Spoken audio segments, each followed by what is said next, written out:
This is Story Route Zero, a podcast where friends gather to talk of their travels through the good, the bad, the ugly, the funny, and even the confusing worlds encountered in games. We may not always know where we're going, but that's often half the fun.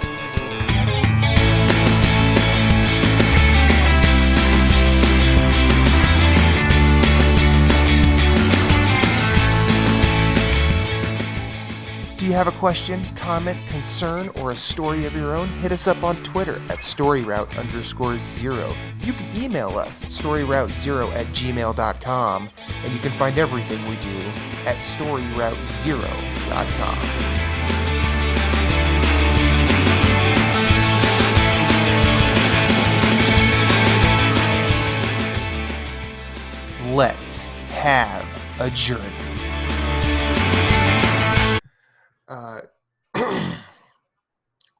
God damn it. Gotta have love to carry on living. Gotta have love till eternity. That's ABBA. People need hope. Because we all do. Welcome to Story Route Zero. I almost said Siri for some reason. I don't know what's going on. Episode 11. My name is Matthew. Siri Route Zero. I hope Siri was set off on every Apple phone within earshot of that. I'm glad I don't have it active on mine because it didn't work. This is episode 11. My name is Matthew. I got some friends with me. Jason, how are you? Doing well. How are you? Doing well. Moose, how are you, sir? Doing well. How are you? Fine. I am doing well. I just woke up. I haven't eaten, so we're going to see what happens today. You'll hear me pouring coffee off mic. I don't know if that comes across, but Lord knows I need that. So I'm not going to spend too much on this. Just everybody who might be unable to quarantine themselves in what's going on in the world, stay safe, be careful, and try and not be a fucking dick to others. Yes, exactly that. This is not a time for panic. This is a time to, just chill. And remember, we're all in this together. I mean, I feel like, but at arm's length. I'm not a doctor, but I feel like 60 to 70% of the issue could go away if more people would just wash their hands more than one time a day. Some even don't do that, but just wash your hands when you go to the bathroom and wash them if you're it's not that hard, people. You should be doing it anyways. Yeah, I mean, you're not wrong, but it's also a situation where this thing. I mean, from what I know, from what I know about disease in general, it don't give a fuck. It don't care if you're healthy. It don't care. It don't care if you're rich. It don't care if you're poor. It'll get you if it wants to. And I mean, we've seen in the past week. Everything is a lot of major entertainments for us as a society are shutting down because this thing spreads pretty quickly. Yeah. So, I mean, I think the one difference is high traffic surfaces, disinfect them, daily, wash your hands. And if you think you've been exposed, that's when you get a mask. Don't get a mask beforehand, because it's more about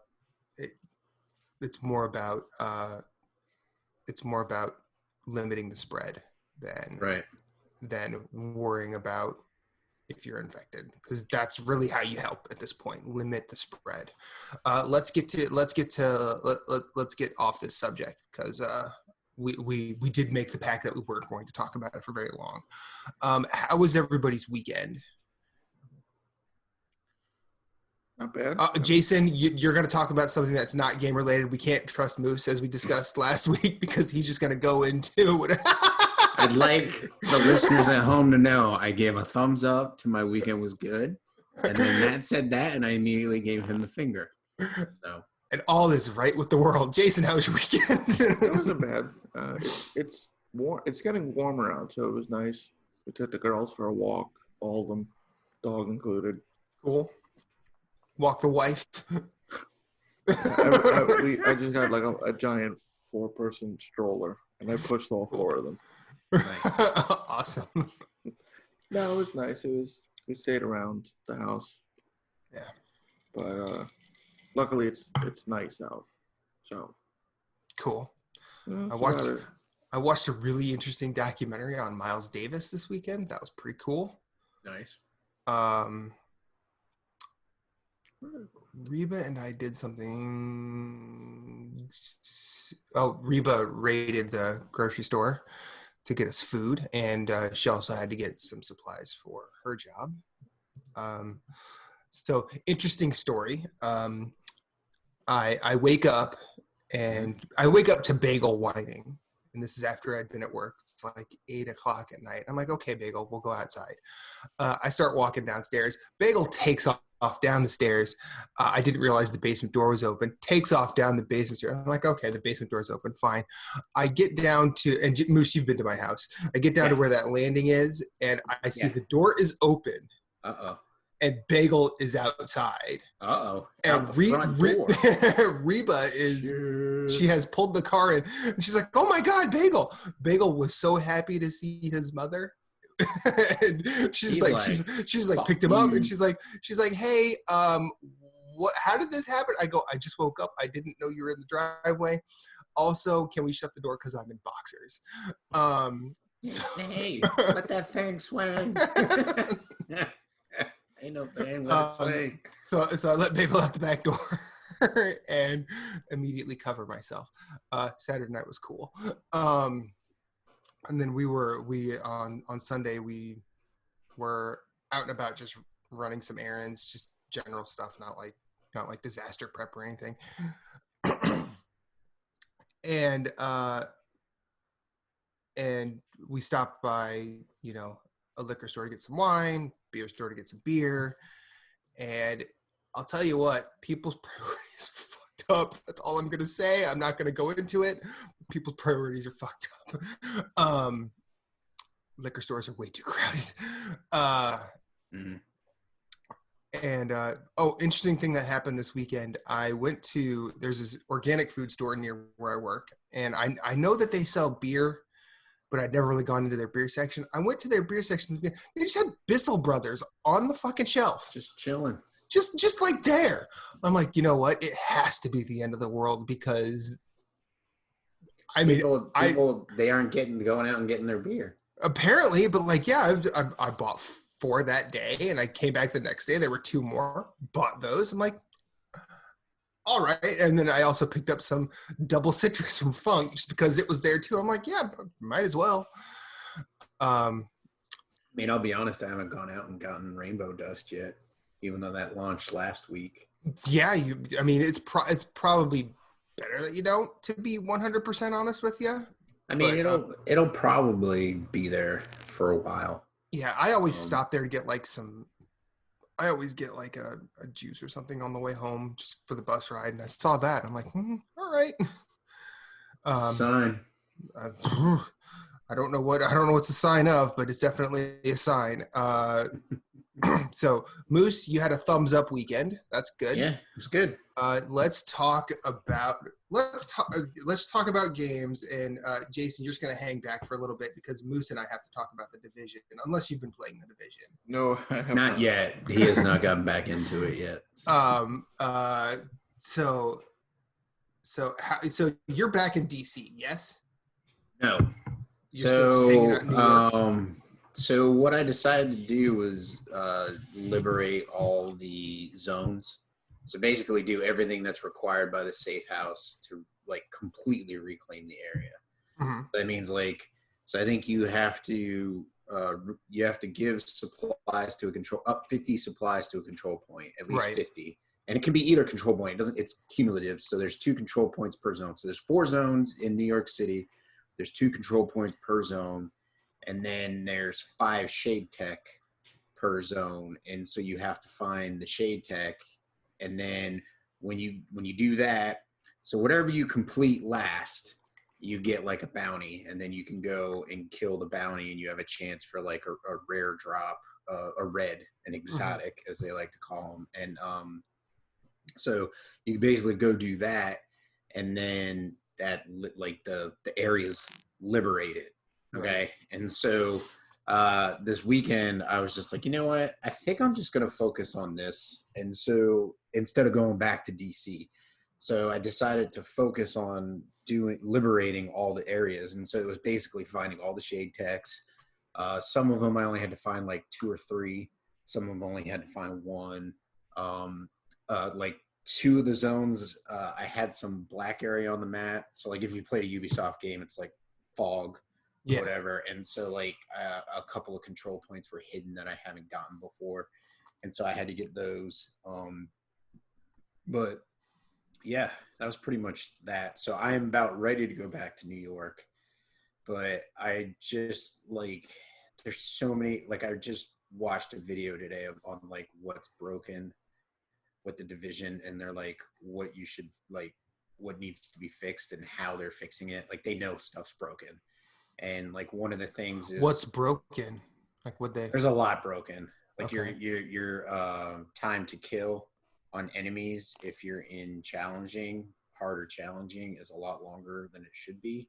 Okay. It doesn't scale properly. So like if I joined your game, they're actually saying like you should only run in squads of 2 if you're out doing stuff. Like if you're doing matchmaking, it's fine. But they're saying like the scaling when 2 people join is not exactly right, because I mean they can't add more people to the area, so they just basically scale, and they're like it's a little unfair, so we're trying to like balance that. That was one of the things talked about, the time to kill, as far as like when you're going into hard and challenging mode.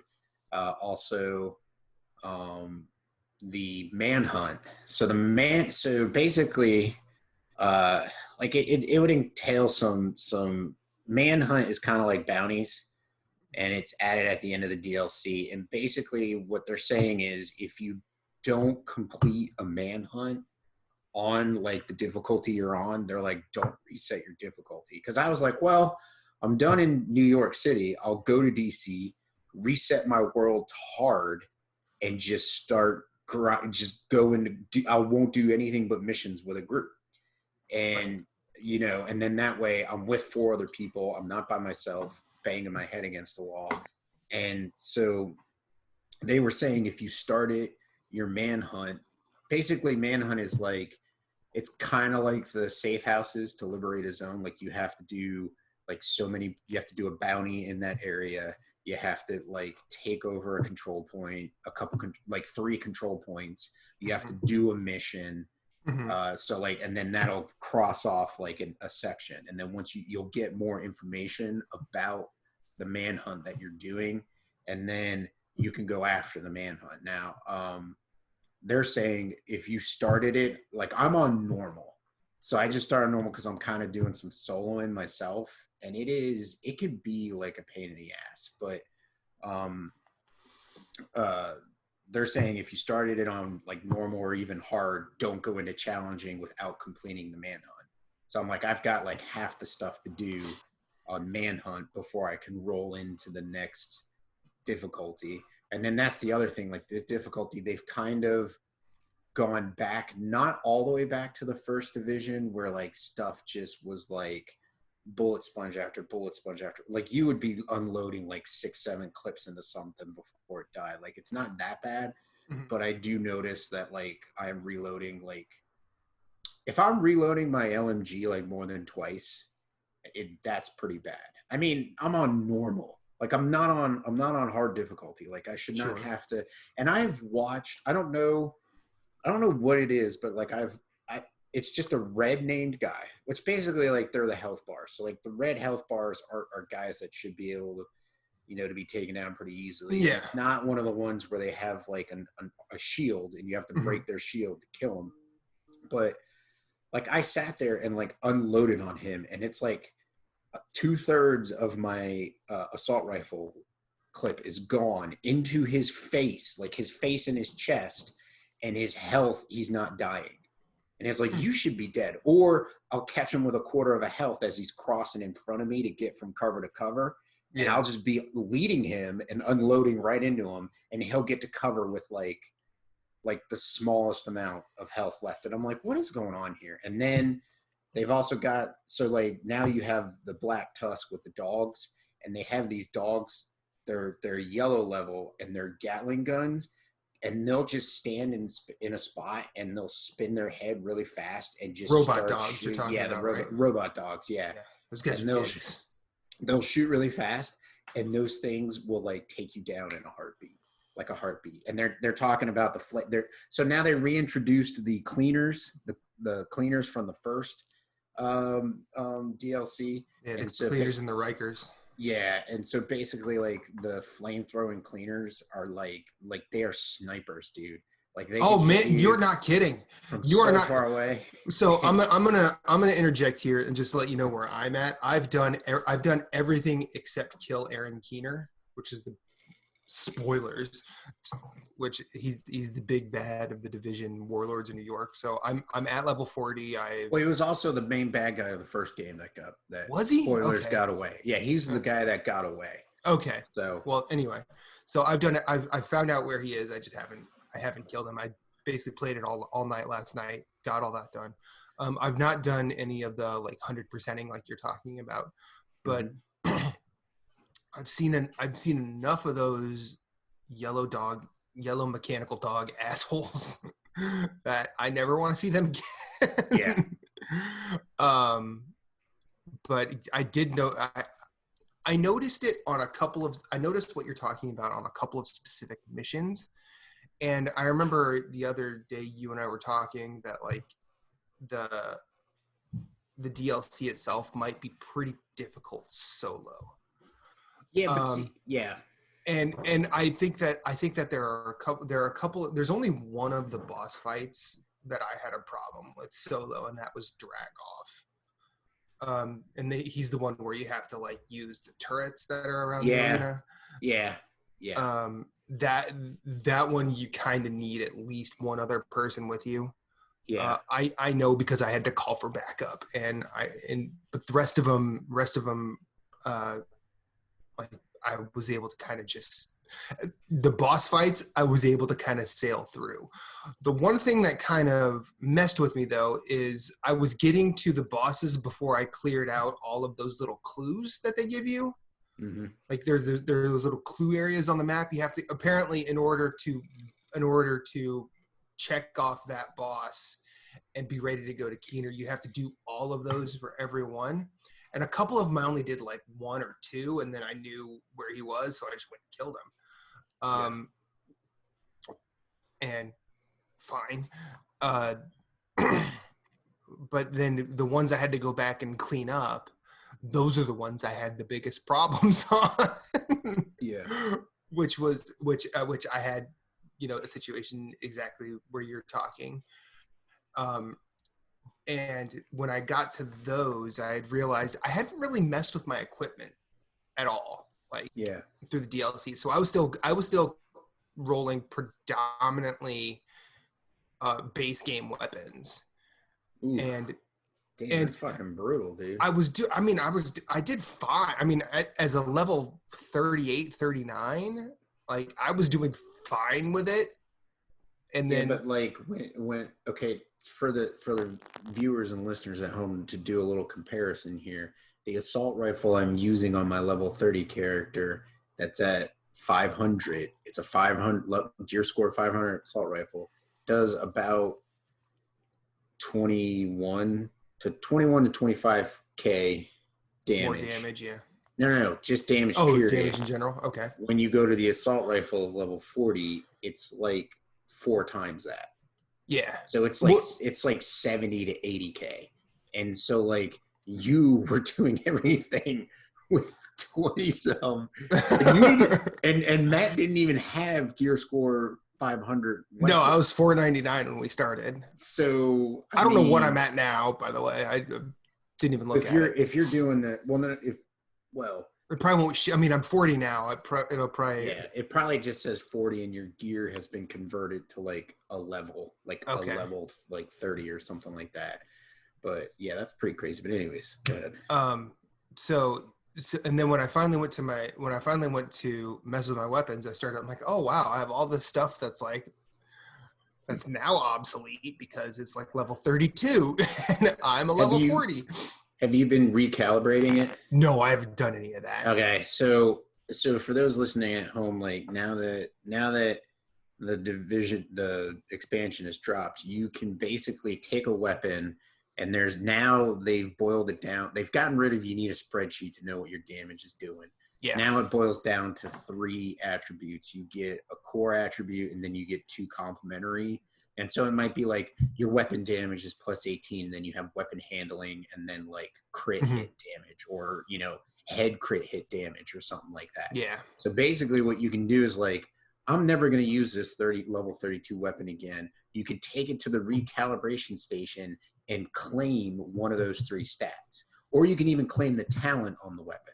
So like if you like the talent on the weapon, you can go to the recalibration station, reclaim it, and when you find a better weapon and you're like, I don't like this talent, so I'm going to put that talent on it, you can swap it out easily. And it doesn't, and it's not, you don't need to know plans, you don't need to do anything like that. So like basically what I do, if whoever's listening, if you pick up Warlords, like Jason, if you're going to play, go as you're leveling, mark your stuff for trash, but before you sell it or you deconstruct it for goods, go to the recalibration station, see what you can reclaim, and then go sell your stuff. Because then also, like say I reclaim a weapon for +9 weapon damage, I might be able to reclaim another weapon for +12 and then increase that amount. And so the max is like 15 or something like that. So I would highly recommend doing that, Matt, so that you can be like, because like I took my armor from like 800K to like 1 million just by replacing. So like I already had armor on, like I had plus a certain amount of armor, like I had plus 80K armor on my one piece. I was able to replace it with even better armor that I reclaimed because it was on a piece that I didn't want to break the set. And so I was able to replace that, and now I'm running around with 1 million armor instead of like 800K. So now that I've actually played through most of the like 90% of the DLC and seen what you're talking about, because I didn't really get it last week, I just realized what they got that from. They got that from Neo. Like I didn't play enough of Neo. The Neo crafting system, like I remember a while back you and I were talking about it would be great to have the Future Press guide for Neo, but when I having gone through and platinum Neo in the interim, I understand why they backed out of that, because that crafting system is so labyrinthine and so arcane. And that's what they said. That's why they said they backed out. Yeah, was like because of the crafting system. The crafting system is deep as hell. But yeah, a lot of that stuff comes in Neo. So if you ever want to go back to play Neo, nice. I got some things I got to teach you. I have a question for both of you. Yeah. Yes, sir. In the back. Yes, the man standing in traffic right now, please. The Division 2 came out February last year. Yes. Do you think this DLC they took too long, or like I see a lot of people playing, but is that because it's that good, or because of that $3 insane deal? Well, here everyone jumped back in like 1 year later. I've seen, obviously people play games year in year out, but you don't always see DLC come out. But like, I didn't hear anything about the Division 2 for the longest chunk of time. But now I'm only hearing because of Warlords. Well, it's because they had that, like, it's on the back of the DLC's gonna be free and da da da da, like it should be. It was on the back of like all the year 1 DLC's gonna be free, except if you buy like that early adapters year 1, like you'll get like the specializations unlocked day 1 instead of having to go through the missions to earn them. And so like it was coming up on a year of them, holding to that, and then it's like, okay, well, they need some more content, and then it was also like, let's roll in, like they fixed the gear. Like I know people who stopped playing Division 2 because, like I said, they needed a spreadsheet to figure out what their damage was, and so now it's like clean, it's simple, you can figure out what's going on with your gear, and it just, you could just go, you know what I mean? And then I think it is also built on the back of the $3 sale. Like, I know I jumped back into it with a couple of buddies of mine who we've been playing, and they're having a blast, and I'm having a blast playing with them. And then when Warlords dropped, I mean, I played through it. I played it like all this weekend. I played all day yesterday, just cleaning stuff up and doing missions. And it's just, I'm having a lot of fun with it. I mean, there's a lot of frustration, like we talked about at the beginning, with like the time to kill on certain enemies. And like, there's some enemies that they couple together, and you're just like, what the fuck? So there's a new enemy that shoots foam at you, but it's also napalm foam. So like in the base game of Division, there's enemies that shoot foam at you. So it's kind of like the foam in Demolition Man, where you're just like locked into place and you have to break free. Well, now it lights on fire. And then you have that coupled with a motherfucking sniping flamethrower dude, you're dead in like 2 seconds. And so to be honest, with one of the safe houses in the zones in New York City, I failed the bounty hunt because like I couldn't even do any damage to them because they were both on you like so quickly, like you had no reaction time, that I was like dead. And I tried to back off and re-engage and back off and re-engage, and it just was not working. And then I got frustrated and forced their hand, and they won. And so, I think the only thing you do is you lose like the loot that's associated with that boss. But to answer your question, and I think like it's the $3. People are liking it. They're also fixed the gear for people who do not buy the DLC. It's kind of the same thing. Like, whereas in like you have the 3 stats, you have the core stat, you have the 2 complementary stats, but then like anything you reclaim from score 1 to 30 stays at 1 to 30. You have to reclaim it all if you go from 31 to 40, if that makes sense. So like my buddies who are still in the base game, they get the gears, they get the new gears. What is it, 2.0? It's gear 2.0. But they'll be, and then the gear score goes from level 500 to 515. So, and then they added some stuff for them. There were a whole bunch of missions that have been added since last time I've played, and I think they've just been added not too recently, but recent enough to where like you're like, wow, like this is some cool content for people that are playing the base game, you know. And just to straight up answer your question, like if Moose hadn't started talking about it a couple weeks ago, I would be nowhere near the Division 2.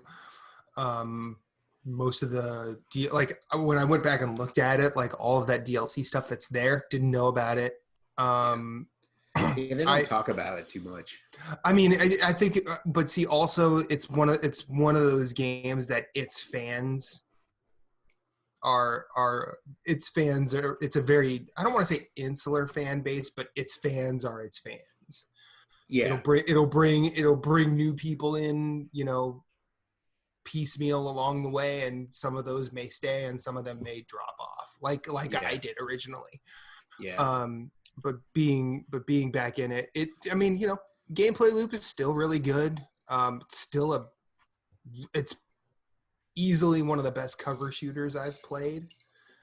Not that I've played all of them or a lot of them, but I played the ones that count. I played Gears for like 10 minutes once.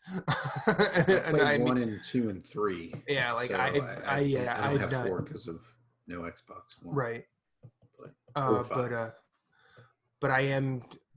I mean, even when I started the DLC and I got to New York and I just started running around, I'm like, yeah, this is still really fun.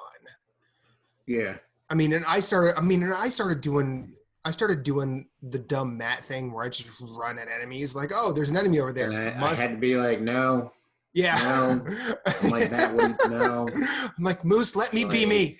I'm like, I'm gonna know. Which it's really funny, and you know, and I feel myself playing that role only when I play with you, Moose. Like, I don't know why, because when I was playing last night, like I was basically, I mean, I don't want to say I'm a tactical genius because I'm not, but like I was definitely making I was definitely making better decisions on the whole than when I was in a party with you. Because if I'm with you, like I just know someone's got my back. Yeah, and that's the problem I always had to have. Because he's like, "Oh, I'm dead." Son of a bitch. And Moose like, "Oh, fucking surprise!" Yeah, surprise, ladies and gentlemen. But no, the DLC is really good. If you do, I mean, truth be told, like I know that I'm going to first shift soon, hopefully. Well, I think I definitely wanted something to play with people. So being back in this. Go ahead. Sorry. Being back in this, I was ending my sentence. I think the benefit of this also, Jason, is the fact that they've added seasons, and then they've also added Guardian rank, kind of like Borderlands. So like every shade tech level, you get a perk to level, and there's 2, 4, 6, 8, 10, 12, 14, 16. There's 16. What's 16 times 50? I don't know. I can't do the math. But 16 times 50? 800. Yeah, it's 800. So you would need to go up to level 800 to be able to max out all the things you can put. I had an opportunity to go over 9,000 there. Yeah. Well, fucking up division. You can with the scavengers. So there's actually a fifth one, which is called scavengering, which they give you. So you can pick between. You can get the division currency, and then you can get crafting materials. And so you can sit there and pick what you want from the scavenger section of the tree. But like the thing is, like my weapon damage, when you do one of them, it goes up by like 0.02%. For a maximum of, when you invest 50 points, it's 10%. So it's like, it's a little bit more obscene than Diablo is with Paragon. Yeah. But at least you have that. You know what I mean? At least you have something to work towards now. And then there's also seasons. And so like, I think seasons are up to level 100. Now, Matt, if you keep playing, the gear you get from the season, like season perks, like the striker set, I think you were running an LMG while we were playing. Yes. There's the dude from IGN, Destin, who plays a lot of Destiny 2. He's huge in the Division 2. He's got a video out there where he talks about his top 5 builds with the gear you can get. And he does a striker build set with an LMG. And I'm like, that would be perfect for Matt. It would be. The only problem is you'll be a glass cannon. So you really have to learn not to be a Leroy Jenkins. Well, I mean, I'll just have to not play with you, because if you run with somebody that is a support or healing class, you'll be fine. But anyways, so the stuff that they added to the game makes me want to go and play it. So now, like, I'm to the point where I'm like, oh, well, I want to get all of this set. I want to have all the set that I like to play as, that I play it within before the expansion came out. I want to get like really kick-ass weapons. There's a bunch of kick-ass weapons. There's one weapon called the Bullet King, which is from the first one, which you never have to reload. And then every hit consecutive after 100 hits that you get on a target, you refill you and your party's ammo. So it's like, that's freaking awesome. You know what I mean? And so there's a lot of cool stuff to keep going in Division 2. And so hopefully it keeps me hooked for a while. I'm not frustrated yet to the point like I would be if it was like Division 1, where it's like, it takes 10 clicks to kill this guy. You know what I mean? And while I have like 6 other guys, and the dark zone is broken. Yeah. So I haven't even done the dark zone. I need to do that for the trophies. But anyways, yeah. So Division 2, if you picked it up for $3, keep playing. Get in there, play it, have some fun with it. You'll have a blast. It's a great game. Yeah, it's really fun. Yeah, I'm probably going to keep playing. I mean, I'll definitely, since I'm back in it now, I'll definitely finish all the trophies on it. It'd be nice to have that one. Except for one. You won't have 100%. Why? Who the hell are you going to get 7 other people to do the raid with? They matchmake the raids now, don't they? No. You can't. You still don't? you can match make the raid, but it's not the level raid you need to do for the trophy. You can't get that trophy through matchmaking. Oh, that's some bullshit. That's some bullshit. Fuck that. Oh, believe me, I know, because so basically I have all but like 4 trophies for the platinum, and they're all Dark Zone and multiplayer. And I was gonna wait for Jeff, and then I told Jeff like earlier this week, I'm like, dude, if you keep waiting to come back to the division, I'm just gonna do them without you. And he's like, go ahead. He's like, I don't care about platinums anymore. And I'm like, understandably so. Or he's like, I'm not like real. He's like, I don't have to get every platinum. So, I mean, the last one he got was Days Gone just because he was enjoying that game so much. But so I'm like, all right, well, I'm going to, once I get to a decent level, I'm going to start rocking and rolling on PvP and the Dark Zone so that I can get, apparently somebody was telling me that they were changing the Dark Zone. And then it's apparently changed to like the Dark Zone in Division 1, where like you don't have your signature weapon. They've redone some stuff to where it's more like Dark Zone from Division 1, and I'm like, that's fine because that's where I got my trophies the last time in the Dark Zone, so I'll be okay. So for the Dark Hours one, complete a full Operation Dark Hours raid in a group of 8 players. That's the trophy I can't get? As far as I know, I mean, you might be able to do it if you matchmake, but I don't think you can matchmake for the – I don't know. You'd have to look it up, man. Okay. You'd have to do a little bit more research, but I was under the impression that you can't do the raid without a dedicated – like the legit raid that you're looking for, you can't do without a dedicated 8. Like it can't just be like a pickup group. But anyways, it's probably you know what? I think the way the trophy's worded, they want you to start and end with 8 players. That's probably what it is. Yeah, but I mean, I've got one trophy left on the DLC, which I need to complete a manhunt on challenging, and then I need to polish off the free DLC that they put out. So I think it might be the college.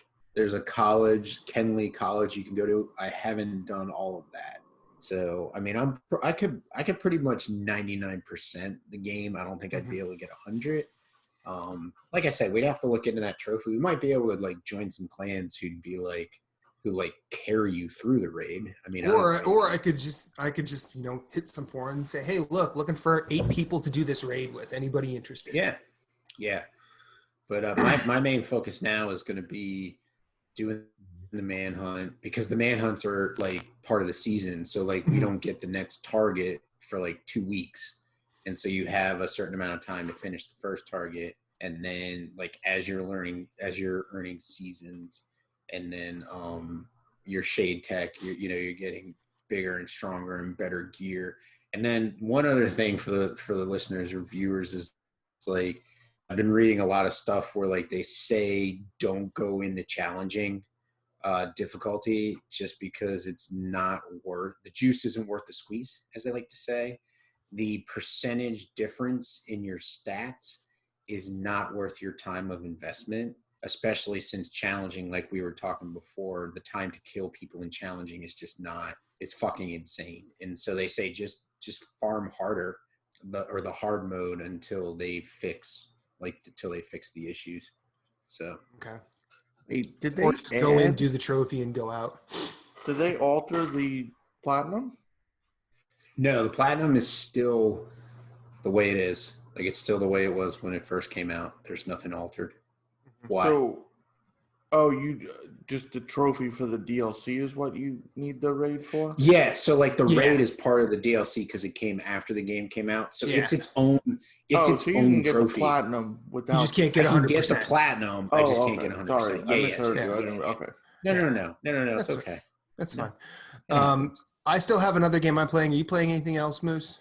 Yeah, so I've jumped back into the Messenger. So people have played it. Correct me in the comments or on fucking Twitter. You can tweet me at Sven if you want. You are wrong, sir. But I got into the Tower of Time, and I made it to the end of the Tower of Time and got to the boss.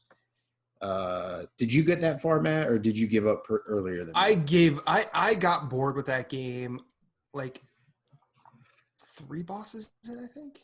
Okay. You see, you didn't even make it to the golem that I was talking about last week, I think, or the week before. Okay. No, so and I'm not gonna say that. I didn't think that game controlled badly or anything. I just wasn't grabbed. And that's really no. Understandably so. I don't want the narrative being spun that I thought the game was bad, because I clinically do not. Right. It just doesn't grab you, and I'm thoroughly enjoying it. So I got to the end of the Tower of Time, which is like a pretty interesting puzzle solving and like platforming and stuff like that. Like I had a good time with it. And then the boss at the end claimed like 30 lives of mine, and then I figured out like I could no hit his phase 1, and then like in his phase 2 I don't know what's going on, so I die. So I lost like 15 lives like trying to figure out what his phase 2 does. Sounds like a Dark Souls boss. And then once I figured out his phase 2, I was able to beat him. So I beat that boss before we started recording the show, and then I was doing the next section of the game, which seems to be, pretty cool. Like I find the game challenging for myself. I don't feel it's extremely difficult. Like I don't feel like it's Dark Souls difficult, but I am not like the best at platformers, so I feel it's Dark Souls difficult for me, if that makes sense. Like that's fine. Yeah. Plus like playing on the handheld version of the Switch, like I beat him with my Pro controller while it was docked. Like I came home, Kelly and I went out, we got some meat at the store. I went and got gasoline for my lawnmower, came home, fired up the Switch, and was like, I'm going to beat this boss. Like, I don't really want it, because like I wanted a break from the Division. Not that I don't love the Division. It's just, I played all day yesterday, so I was like, you know what, I'm going to play my Switch. So I docked the Switch, fired it up, and I beat it with the Pro controller. I don't think I could have beat him using the game handheld, because the analog stick, I think, is just, you need a D-pad for a platformer like that. But I'm looking forward to like continuing playing the game. I'm looking forward to beating it. But other than that, I don't really. I haven't played Awesome P since last week, since I talked about it. So that's pretty much it. It's just been Messenger and Division 2. That's all I've been freaking playing. But in a couple of weeks, well, Friday comes Doom Eternal, which looks freaking awesome, and then 2 weeks or Rip and 2.5 tear. weeks. Exactly, Rip and Tear. I'm actually excited for it. But 2 weeks after that is Resident Evil 3, and then a week after that is Final Fantasy 7. So Resident. Hopefully, shortly thereafter we're gonna have to get Michaela back on, so I can let you guys just have that talk. Well, hopefully this time next week I'll be able to talk about Resident Evil 2, because I want to start my playthrough of that. I was going to start streaming it, but I don't stream on Monday nights because we record. And so I'll probably start that tomorrow night, kind of like to get a break from the Division as well, So I want to play through Resident Evil 2 and just like beat that, so that when I start Resident Evil 3, like I'll be good to go. So anyways, don't forget, we are 3 weeks out from Game Club too. I know. There were some things I want to talk about that, but we'll do that offline. So anyways. Okay. What were you playing? What else were you playing? I was gonna give Jason a chance to talk, because he's been the least active right now. So Jason, I'm assuming you've been racing. I have been racing. Jason, that's what we call you around here. Just want the listeners and viewers at home know that rubbing is racing. Wait, what? Have you never seen Days of Thunder? Yeah. I saw that in the theaters and I never wanted to see it again. I know it's like completely and utterly wrong. I have been playing Drive Club, and the reason March 31st the servers go offline. So if you're trophy hunting, there are a handful of trophies you need to get in the next 15 days. They're not that difficult to do, but I've been playing more of it. I am 2 trophies from the Platinum in Drive Club. Nice, dude. It is grindy. That's but the car version, right? Because we had that conversation when you were on. We're like, there's a bike version, and yeah, I'm like, it's you're weird. Like, because there's a bike version of the game. Man, we were sitting there, and he was talking about it. He's like, well, it's such and such if you go for the car platinum, or such and such if you go for the bike platinum. And for a second, I forgot that they put out like a bike version of the game, and I'm like, that's the first game I've ever heard of where you can pick the route you go to the platinum. I completely forgot about that. I mean, then again, I also did the same with like Burnout Paradise. Like I forgot they did a bike version of that too. So anyway, continue. I got all the Drive Club car online trophies, and I went and got all the bike ones just in case. The bike ones, I had no trophies, so I knocked out the 4 of them. So when I go to revisit it, at least the online ones will be done.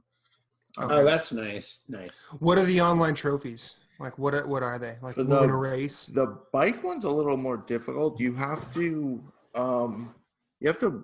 race against 6 people and just place on so first through third, doesn't matter if you win, as long as you get to third, and then you're prompted to save the replay and the trophy pops. Problem being, not a lot of people are racing on Drive Club bikes. But head over to PlayStation Trophies, or actually hit me up after you listen to this. There was a group I joined. There's like 40 people in it.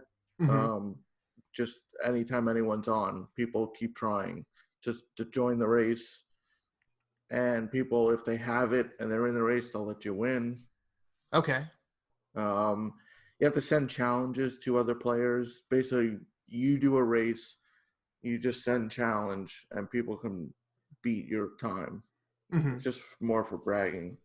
That one, though, as long as you just send to 10 people on your friends list, you get the trophy. Okay. For the cars, you have to send 5 challenges to a friend and then beat them at the challenge.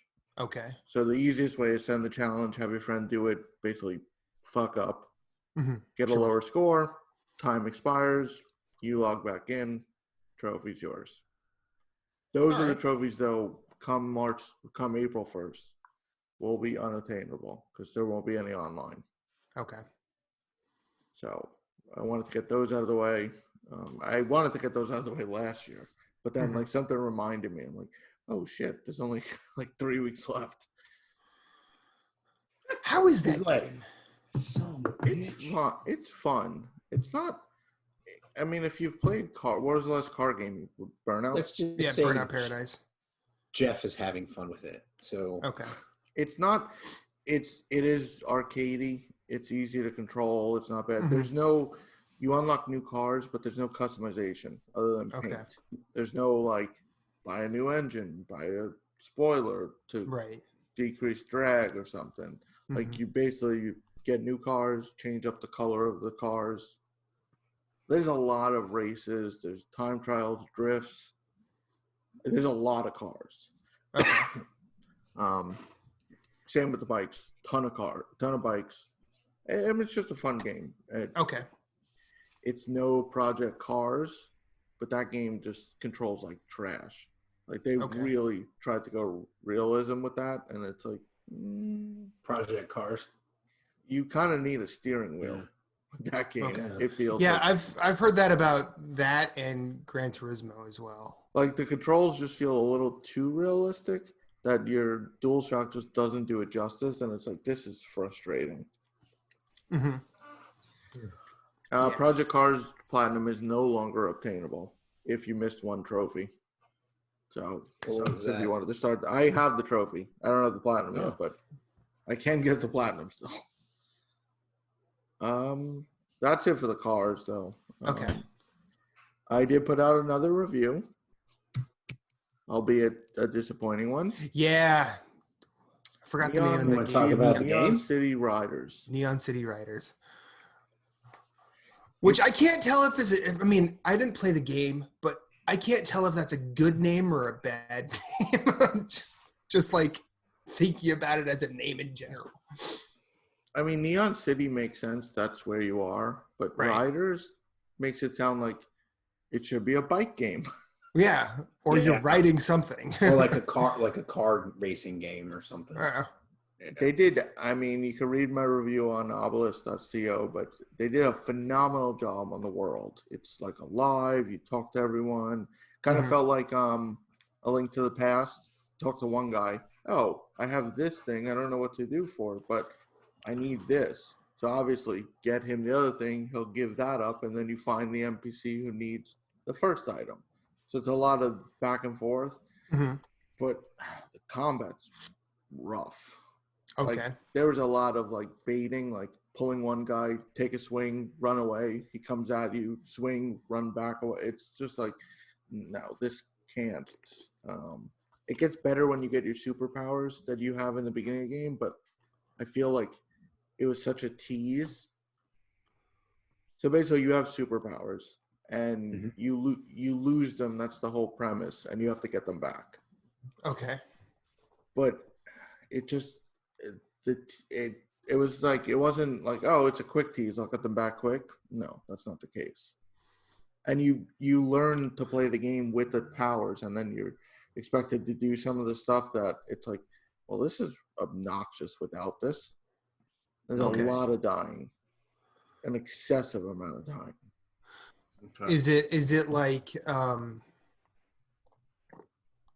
like Infamous, where you get like the really cool powers at the very end where you don't get a chance to use them? You mean Infamous or Infamous? Wait, which Infamous? No, that's more like Second Son. I know what Infamous you're in talking general. about. Like Infamous. Like I love the Infamous games. I like all of them to a degree, but I thought you're always getting the coolest stuff at the very end, and you don't really get a chance to play with it. Like Second Son when you get the concrete powers in the last boss fight, and then you're like, oh, now I can't use them. Yeah, great. It's not like that. Like, it's minor spoilers. Like, one of your superpowers is a dodge ability. You basically like, not like just a regular old dead cells like a roll, but like you kind of like almost phase through things. You have earned the ability to fat roll. But like, imagine playing Dark Souls without the ability to dodge, and you have to back up every time. You mean Bloodborne? Sorry. Anyway, continue. But imagine playing Dark Souls and then all of a sudden you can't in a Dark Souls. It's like, what do I? So you're working your way to get this ability back, and it just becomes so frustrating.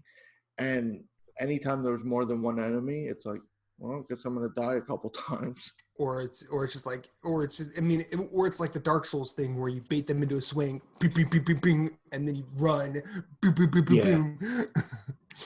And the way it worked with the checkpoints, like you'd get through a section, and then another guy would come and kill you, and then all the way back. It's like, really?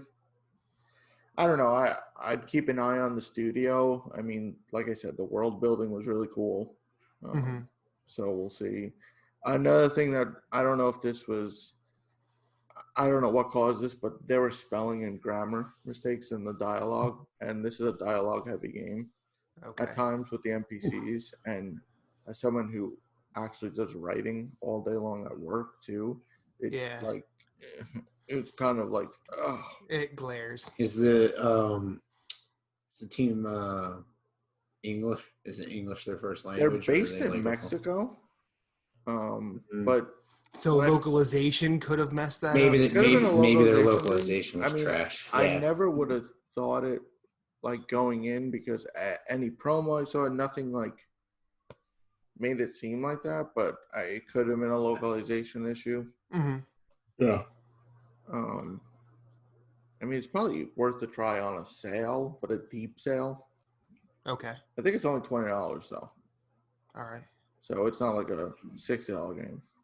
I'll wait till it's like between $5 and $10. But then after that, I kind of just bounced around a lot. I played a bit of Oceanhorn on Vita. Ooh. I have that game, I think. You have access to that game. I know I have access to it. I don't know if I have it on Vita, though.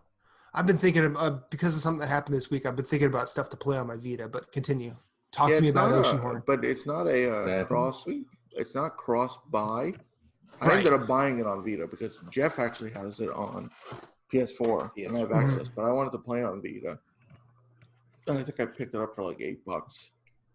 Cool. You liking it? It's a chill game. There's nothing really. The puzzles are everything's just simple and down to earth about it. Like I've heard it's like a really competent Zelda. Like that's really what. It's. There's no jumping, so you kind of have to figure out the puzzles, how to go up the different platforms to get to places, move blocks and whatnot, backtrack. That's like Division 2. Yeah. Well, no, you can't jump in that. No, you can't jump in that game, and so you're like the shade text right there. How the fuck do I get up there? And so you have to like figure out how you get up there. You know, I can't. What annoys me is. I spent an hour on one of those after you went to bed last night. I'm like, fuck this. Like, what annoys me is like when you walk and you're like, so like you're on top of a building and it's like you just have to hop over a planter. And you're like, I can't hop over this planter? Like, what are you talking about? Like, I should be able to, like, in real life, it would take me 2 seconds to get beyond this. But anyways, sorry. Yeah, Oceanhorn. Puzzles, comprehensive. Combat simple, just swing the sword. You could block. You have a charge. Combat's not too hard. That's good. Okay. What else? How far are you in? Would you say? Like, how many hours would you say? Only like 5 hours, I think. Okay. I hear just slowly chipping away, not like really powerhousing through. Not like diving into it. Yeah. I know Jeff has the platinum in it, and it was a pretty straightforward platinum. It's a strange platinum. You don't have to beat the game. Yeah. Oh, I love those. You're not required to beat the last boss. Is it the original Trine 2 platinum was like that, and I fucking loved it.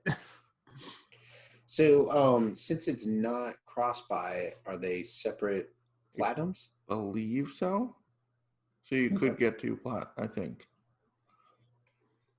I did a bit of trophy hunting, Blood Roots. Oh. Ooh. Very because close. You said you weren't that far from the platinum on that either, right? Oh, like 3 trophies, but there's one trophy that's such a bitch. What is that trophy? Of the Titanfall 2 Gauntlet trophy. It's one of those. Okay. And I'm literally like a half a second each time from this trophy. To the point where you're like, nope, playing something else. Yeah. Oh, that's a headache and a half. Speaking of platinums, Matt, congrats on the Bastion. That's exactly what I'm going to talk about once Jason's finished. I'm almost done. And then one more thing. This will come out Thursday. My review won't be for Thursday, but I've been playing Dunk Lords, which I'll talk about on the next show. That game looks so good. It's a better. It's a modern NBA Jam. Okay. If you're a fan of NBA Jam, you'll know what I mean, and you'll enjoy it. If you've never played NBA Jam, fix that. Yes. And then visit this. But I'll definitely talk about it on the show next week. You're not saying anything under embargo, are you? No. This is all from the. You can get this from Steam trailers and whatnot. Okay. All right. Cool. The embargo lifts Thursday anyway when this goes live. Okay. But just from you watched the video. Yeah. On your own. Yeah. I want to play that game so badly. I wish it was on PS4. It'll probably come there after a while. I hope so. I was doing rabid searching on it. And for you, Matt, the guy who made it worked closely with Derek Yu. The guy who made Dunk Lords did? Andy Hull. That's awesome. All right. Well, please, at the very least, just bring it to Switch or something. You know, like I don't need a platinum in that. I just want to play it. Okay, so the other thing I spent some time with this past week Actually, I wanted to talk about this game last week. Speaking of frustrating as hell trophy hunting, Jet Set Radio on Vita. Completing the tutorial in that game is very Titanfall 2-esque as well. You would think it's just like, oh, complete the tutorial. No. There are two things at the very end of that tutorial where you have to string like 20 tricks together. Not easy. And then there's one where I think you have to do 30 or 50. Not easy either. Kind of like, you ever do a fighting game in the tutorial once you do like a block and throw at the same time, and it keeps like, and you're like, who can do this? Yeah. You have to be you have to be Evo ready to be able to do that. But yeah. So I played that a little bit. I tried that again this week, but I got my 145th platinum this week in one of my favorite games ever, in Bastion, and that's good. That's impressive. I just want to talk about the state of mind in which I got this platinum, because I feel like it matters. I'd gotten home from a very rough day at work. It was right as things started to get rather real with what's going on in the world. I'm an X-ray tech at a trauma center, so I am going to be faced with this for the foreseeable future. But you actually see, you could actually sort of feel people, workers and patients, getting understandably paranoid about the environment they're in. So people were kind of reacting, and everything needed to be done quickly, and everything was, I was getting pulled 5-10 directions at once at work, and I got the crap kicked out of me just with the workload that I had to do the night before I got home. So I come home, I'm like, okay, I'm not ready to go to bed yet. I'm going to sit down and play Bastion and work on and chip away at this platinum. I was doing the final dream, which it's basically a horde mode with all of the 10 idols activated, and I'm just going to see if I could do it. I wasn't really planning. It wasn't a situation where I sat down and this had to be done today. Mm-hmm. This was after you were just taking a shot in the dark. I was just like, you know what? I got some time before I go to work or before I go to bed. I'm just going to do this. This is after I had found Substance at the by Bissell Brothers at the store. So I sat down with the Substance, played some Bastion, and I finished the 30 waves that I needed to finish. And I saw the trophy pop. I was immediately happy, and like I was ecstatic that I did that. I was doing my little victory dance, and then I saw the platinum trophy, and I looked at this before, but I'd completely forgotten. But the platinum trophy was named "You Done Good," and after the night that I had, and my system had just been affected enough that I was emotionally just vulnerable. From the alcohol, and I just see that, and like literal tears stream down my face, and I'm just like, thank you. Somebody told me I did good. And it was one of those, I've been on record, and I'm pretty sure anybody who's listened to video game podcasts have been on record or has heard people say trophies and achievements don't necessarily matter, but sometimes you can get what you need. And the fact that I got a platinum that just told me, you done good, I needed that. And if anybody who has listened to anything any of the three of us have done now or prior, all of us have talked very highly of Supergiant Games, and their games are wonderful, and you should play them. Bastion being among the best of them. It's like one of, if not the best indie game ever. Yeah, it's one of them for sure. It's definitely one of them. And like, and as we had talked, as I had said prior, like I could see why this game is the one that's still talked about the most from that developer, because it is something just ultimately special, and play it.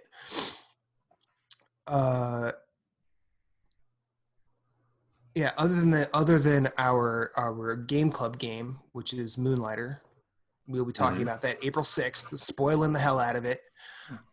So come with us on that journey. I haven't really played anything. It's good. Yeah, spoilers. It is good. Question. It's good. Question for you. What's up? I know. Like you're a Spelunky man. Yes. And I know you're sad that Spelunky isn't on Switch, but yes. 2 will be hopefully within the year. But in all honesty, take your time, developer. Yeah. Do your thing. Take your time. Make sure it's right. Mm-hmm. What is your take on La Mulana 1 and 2? Because that pack is coming out soon, and I've played either. I have La Mulana because I think it was a PS Plus game. Yes, I think you're right. Vita? I think I have it too. I have it on Vita. I don't have it on PS4 or anything like that. Yeah, I think I have it on Vita as well. And I have not played it. I've looked at it and thought, I should probably try this. But I think what stops me, and I don't really know a ton about that game, but what stops me is the 1001 Spikes thing. Like that was a game that came out. That was a game that came out on Vita, like shortly after it was released, or it came out after Spelunky. I'm like, I like Spelunky, so I'm definitely going to play this. 1001 Spikes, I don't like very much. So you think it ruins? It put a bad taste. Yeah, it put a real bad taste in my mouth, and like I don't think the developers are the same. But it was like it was one of those things where I got duped by my own expectations. This is more about me than it is about the game. So that's why I haven't tried La Mulana, but I will say this, at the very least, I am La Mulana curious. So I will continue to look at that game and maybe eventually play it. But yeah, like right now and because I had spent my last couple weeks, going for the Bastion Platinum, and I was doing that on both PS4 and Vita. I now need something else to play on my Vita, and Jet Set Radio seems like it's going to be a bridge too far for a while. Ooh. So I will definitely be looking at other things, which is why when Jason said Oceanhorn on Vita, I'm like, no Switch games. I've the only Switch game I've been playing recently has been our Game Club game. So, well, no, I meant like you've kind of put the Switch, stopped taking the Switch to work and took the Vita to work. I take them both regardless. Mm-hmm. But because I was like super focused on Bastion, like that was why I was playing that. And I was on portables last week, so it's not like I had a lot of downtime to play. So we'll see. I mean, I do carry them both to the point that it annoys my coworkers. Like, you always have games on you. I'm like, yeah, I know, because I got to keep myself awake. Overnight shift. I got to stay entertained. Overnight shift is rough. But yeah, that's really all I have to say is just fucking play Bastion. It's real good. It's real good. Now you're finished. You discussed everything. Moose, you didn't have anything left over? You didn't have anything left over, Jason? Nope. Well, I guess that's it. So by the time we get to episode 12, Doom will be out. Yeah, we'll be talking about Doom. Yeah. So Animal Crossing. For any listeners or viewers who listen to this live, the Resident Evil 3 demo goes live the same day you can listen to this on Thursday. Oh, yes. Okay. March 19th. I was like, when you said live, I'm like, we don't do this live. We don't do a live show, Moose. Is this thing on? When it goes out, people to listen to. It's fine. Just hello. Just busting your chops. You're done good. This thing on. Yeah, you done good. We all have the same microphone. Yeah. Bunch of fucking nerds. Yeah. Bunch of nerds. Yeah, nerds. We are. I was gonna freaking say something. Now I do have to say one quick thing. I was with your face that close to the mic, you sounded real good. Please bring it closer. Yeah. That's too close. A little further. There we go. How's that? That's good. Yeah. A friend of mine just picked up a Switch, and she had Luigi's Mansion 3.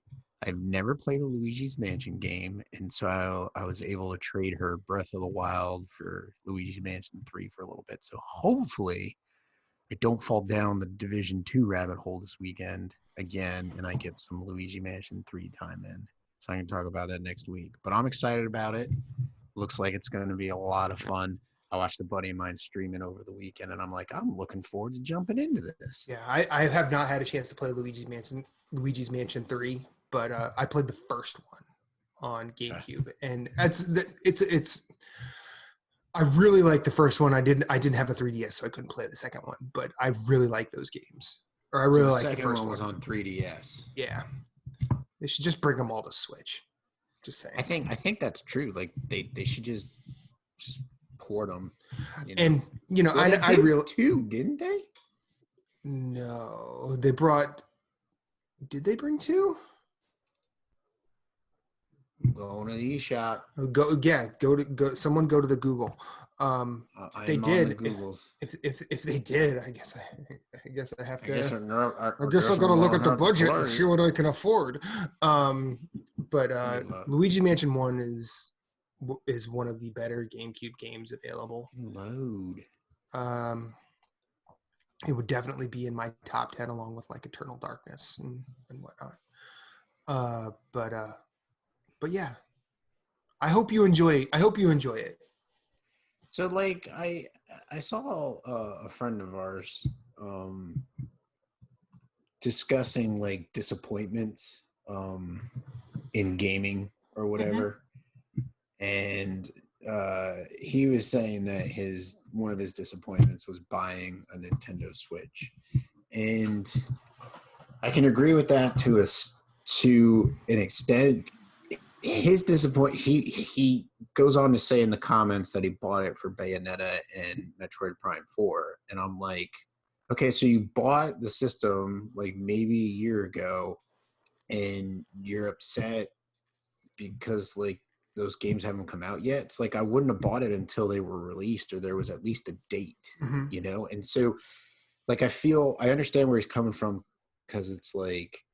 There's not a lot of third party on there. Like with my PS4, I can at least play like a lot of third party games if there's nothing coming out.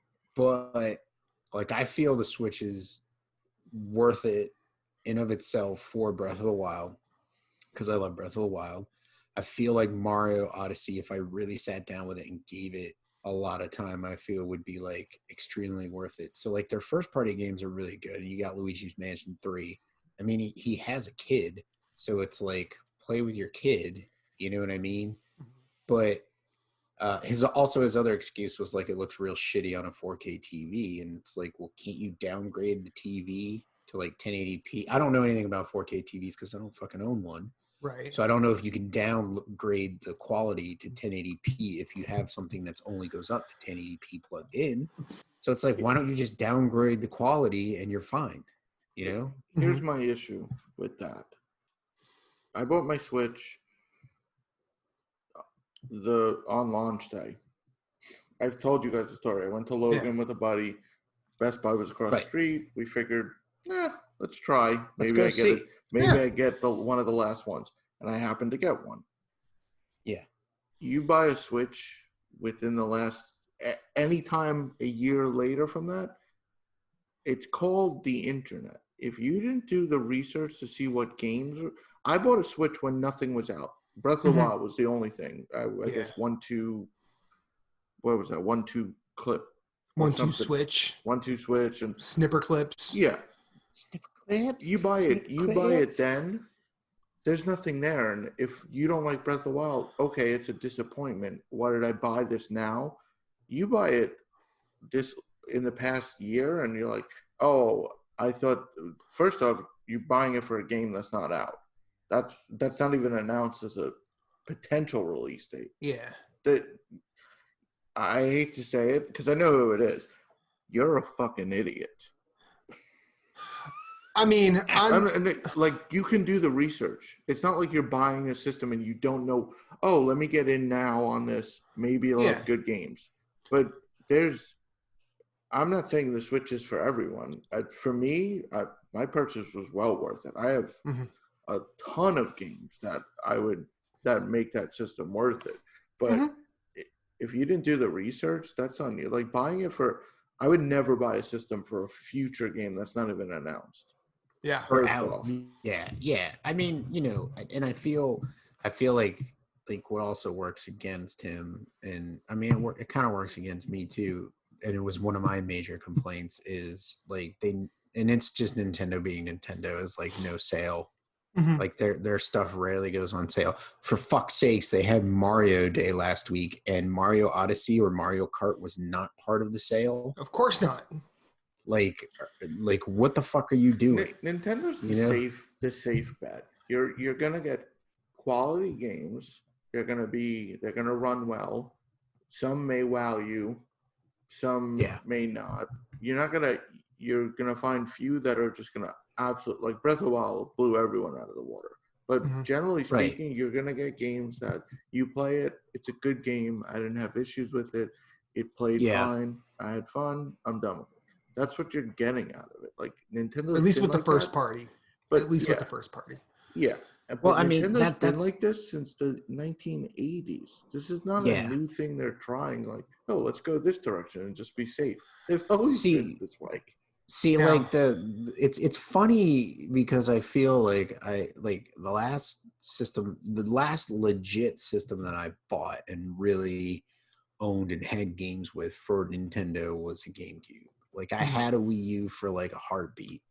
That was my biggest regret, was a Wii U. Like I bought a Wii U, I didn't like the motion controls, and sold it. And then when was Wii it a U Wii came or around, a Wii U? Wii. I'm sorry, Wii U. I was like, I'm not buying that. And then the thing that sold me on the Switch was Breath of the Wild. But I have not been in the Nintendo ecosystem as far as like working with their backwards compatibility, working with like really being concerned about games on sale. Like, like I feel like, PlayStation, like a game launches, I could be like, in 6 months I can get that for like $20 off. You know what I mean? Like, but then again, not detrimental to like those games, but I feel like Nintendo, it's like Breath of the Wild. I could go out there and tell somebody right now, if you can only find it for $60 and you're looking to buy a game, pay $60 for that game, because you will definitely get your money's worth. Mario, like Mario Kart, like the first party games for the Nintendo Switch, then that Nintendo puts out, even Mario Maker.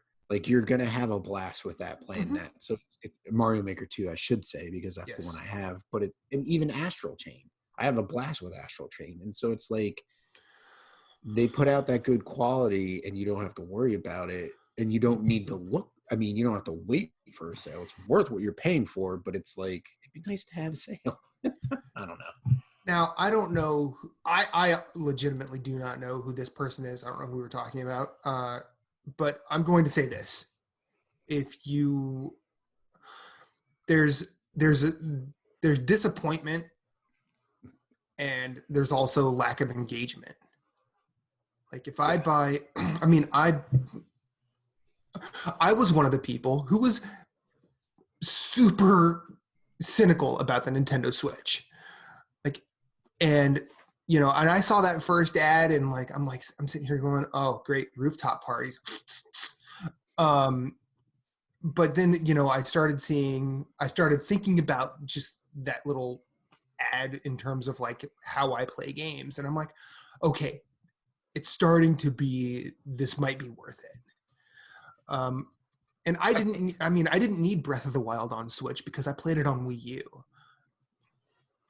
And I like you're talking about the ad and like how it plays to like you play games, and it's like it's very appealing to be like, I'm playing Breath of the Wild. Now I have to go somewhere, and I know I'm going to have to sit and wait for 30 minutes. Oh, I got to go take the car for an oil change, and it's not really worth it for me to like have Kelly pick me up and bring me back home and then take me back out. Well, I'll just wait the hour for it to be done. Oh, Exactly. I can actually continue playing Breath of the Wild. I have something I can do. And but like also like I don't buy a PS4. I don't buy a Switch. I don't buy a Vita and expect them to entertain me.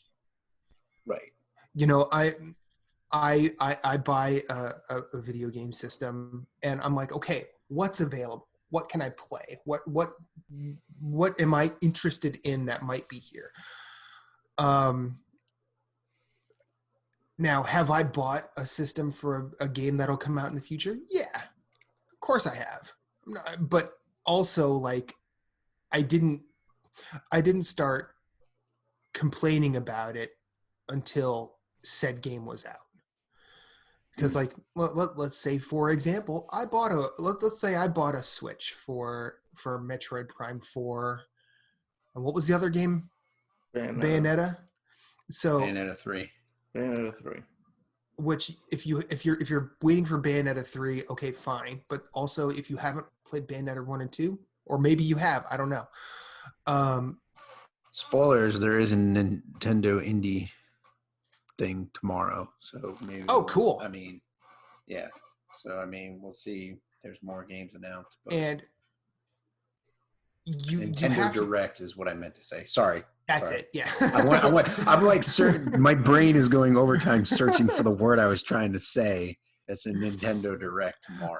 So. But you have to be willing to engage with the platform on some level. Now, if you are an individual who relies on a lot of the major marketing campaigns to drive your playing interests, yeah, Switch is probably going to be a problem because the games that are most heavily marketed for are not on Switch. Yeah.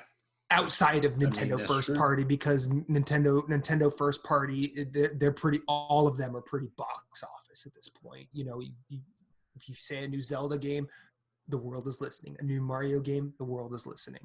A new Metro, I mean, people are still talking about Metroid Prime 4, and we haven't even seen a screenshot from it. All we've seen is a logo. Well, I mean, to their defense, like they had to scrap development and start new. But there were rumors that the first 3 were coming in a remaster. On Switch, and if that happens, that's amazing. Mm-hmm. You know, that's something to play. But like, I would argue that the Switch is probably the most third-party machine because there are plenty of games that you can only play on console on Switch. There's a lot of indies. There's a lot of indies that are Steam and Switch, or Epic and Switch, and they have completely passed over PS4 and Xbox One. Now, does that say that they'll never come out on PS4 or Xbox One? No. But right now, they're just trying to get, I mean, and it's pure. I mean, if you look at it, you're like, there's not a lot. Well, there wasn't. That was the start of the trend. It's like, there's not a lot of games out on Switch. Mm-hmm. Let's release on Switch first, get all our sales there, and then move elsewhere. Like, a lot of games have done that. Like, I'm sure Ape Out's Switch exclusive. I believe Katana Zero is currently. The Messenger is. I think all of them are available on Steam as well. Yeah, or some kind of PC capacity. Yeah, Steam or Epic. But like, they're gonna, like, Ape Out will be on PS4 eventually. You know, like eventually Messenger as well. Like, those developers know that they're like, we will have a fan base here, but where are we gonna make our sales is where, like, there's not a lot of games. If I put my game out on the PS4, it could drown in like all the AAA titles, you know what I mean? Or all like the massive amount of games that are available. Whereas with Switch, it's like, there's no AAA launching this week or, you know, for this month for that matter. And then we're like the only like headline, a highlighted indie coming out. Let's drop and get all our sales there, Yeah. And I just felt, to your original point, being uninformed, knowing who it is a poor excuse. This is not like some kids, like some mom who doesn't know any video games. Kid wants to play Spider-Man, and she picks him up a Switch. Yeah, and he's disappointed. I don't. I'm like you painted yourself into that corner. Like someone who owns all the other systems, and like you bought a system for games that don't exist yet. Yeah. And even worse is, in today's day and age, we all know, like, just because a game is rumored, like, if they don't start working on it, there's no guarantee that's even getting made. Mm-hmm. There's a chance, like, those games, like Bayonetta 3, may never happen. Yeah. And then, like, to complain about 4K and all that stuff with the Switch, if you're really going to complain about fidelity and visuals, and we'll have Matt on next week, hopefully, get a PC, though. Like, the consoles aren't, it's been established, like, they're behind the PC. And if that's your issue, like, I just feel like the uninformed argument is just, there's enough to... But not even... No, but, like, playing that, like, I'm disappointed, I thought it was, like... Yeah, I bought it. You could have easily Googled, when does Metroid Yeah. Prime 4 come out? When does Bayonetta 3 come out? Now, in his defense, perhaps it was I believe it might have been a heck of a deal when he got it. Sure. And so it was kind of like, oh, well, I can get in on this level, you know what I mean? Kind of like the ground level, and at a cheaper price than buying one new. And so he jumped on it. And in his, like, Bayonetta 3's been kind of, I know, I agree with you 110%. I'm pretty sure they said I'm pretty sure it's been announced. No, it is announced. Yeah, okay. Bayonetta 3 is it's not like a oh, well, we think a sequel's coming. No, Bayonetta 3 is coming, unless they outright cancel it, like Scalebound. But, like, in his defense, that has been like it's going to be 2018. Oh, it's going to be 2019. So, like, in that, from that frame of mind, I can totally understand being like, oh, well, I'll buy it in 2019 or 2018 and be ready. If it comes out this year, no. If it comes out next year, no. And then, like, you go 2 years and you're like, well, where the hell's my, Bayonetta 3, which maybe is announced at the Nintendo Direct tomorrow, which would be awesome. Like, that's, I can understand that. But I mean, I agree, like, like, I need to, like, even I try and, like, not to buy systems for games that aren't even out yet. I mean, if Demon Souls Remastered or Bloodborne 2 were announced, but, like, were not launch titles, like, yes, I would want to buy the PS5, but you know what I mean? Like, I can wait. Like, I can play, I have, like, a backlog of PS4 games to play, and if they're not out, like, let's call it the launch window, I'm not getting a PS5, So, well, and you guys have sent, Moose, you sent in our chat who this is, and while and now that I know who it is, I understand the source, but also, like, I believe this is also a person who has said Nintendo games hold no interest for them because they're too cartoony. He's also said that indie games are too pixel arty, and he's also made it pretty clear that, like, he only plays games on a certain platform. Now, and I know that I'm not, like, trying to say that this is a problem, because play games where you're going to play games. But clearly this is a case of what I said, like, this person bought a Switch and then waited for it to entertain him rather than trying to engage with it. Right, you could buy a game. You could buy a game and be extremely disappointed. Mm-hmm. Like you expected something from like I bought Tony Hawk 5 because I bought all the Tony Hawks before that, and I was There's a new one, guys. You poor man. Well, yes, there is a remaster and a new one, but to buy a system and expect the system to like Tony Hawk 5, I expected it to be like the others, and it would entertain me because the others you play for hours upon hours on end. Mm-hmm. But you don't just buy a system and then expect, well, why aren't you providing the games I specifically like? How come these games that I like are not on you? Why is Uncharted not on Switch? I thought I could take all my games on the go. That's what they said. They could bring my games. They didn't specify which one.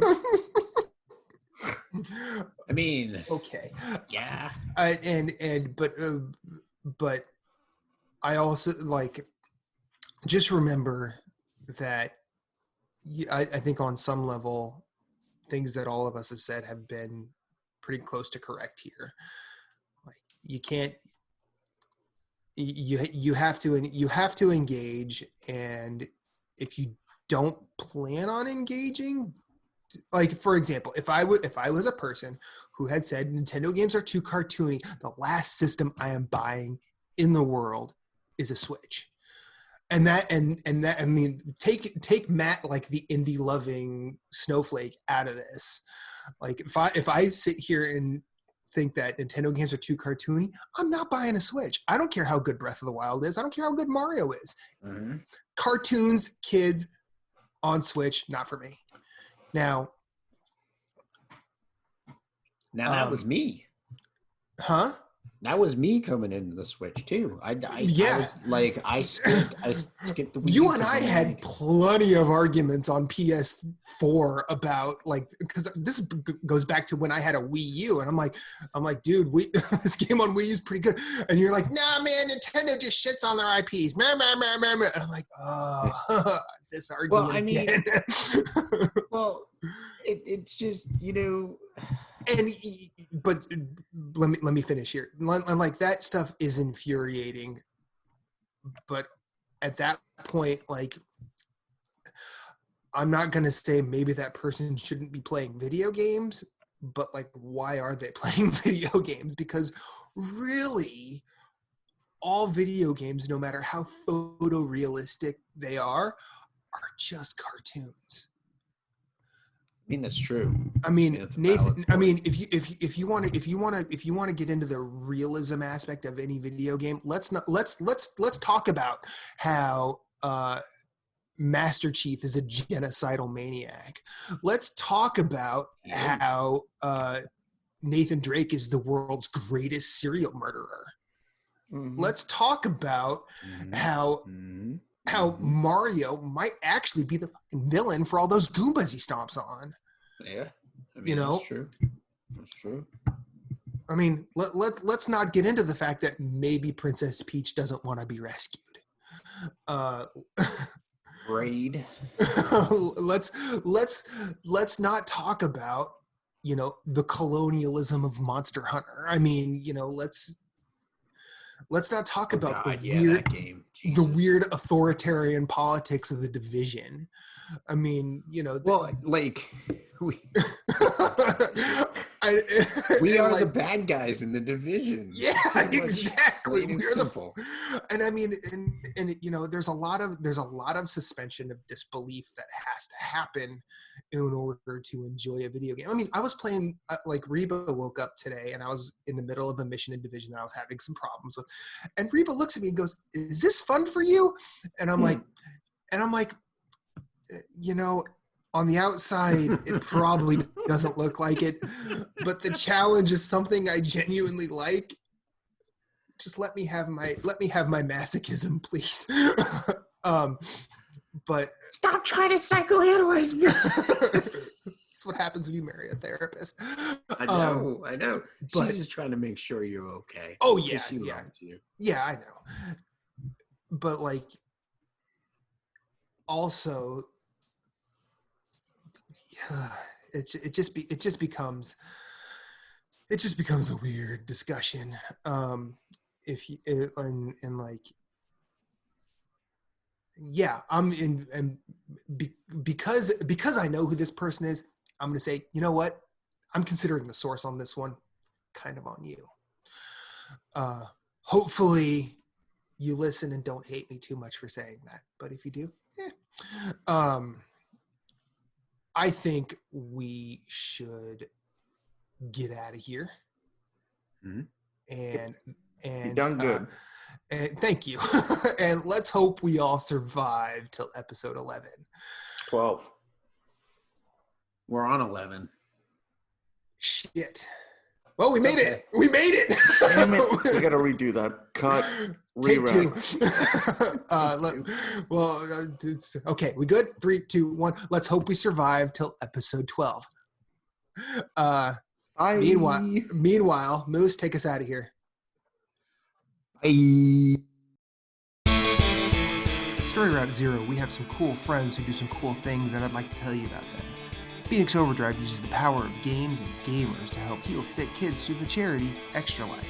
Phoenix Overdrive fundraises for Children's Miracle Network hospitals all year, every year, and the fund culminates in a 24-hour gaming marathon.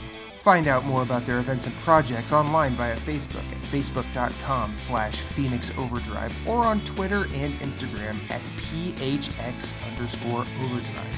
You can also join the Facebook group of Pawn Stars at facebook.com/groups/PO Nation in order to share and discuss all the latest in nerd culture. They've also got a podcast, Nerd Overdrive, which you can see weekly at youtube.com/Phoenix Overdrive. You can also catch it on Facebook Live or twitch.tv/PHX_Overdrive. That podcast is also published on Apple Podcasts, Google Play, and Stitcher. You want merch? They got merch. Merch can be ordered from tinyurl.com/PHXODmerch, a portion of which goes to their fundraising efforts. Join the nation and be a hero to sick kids, as El Capitan Ray Osorio, Lee the Maestro, and Becky, the lovely queen of the guild, always say, #Rise Above.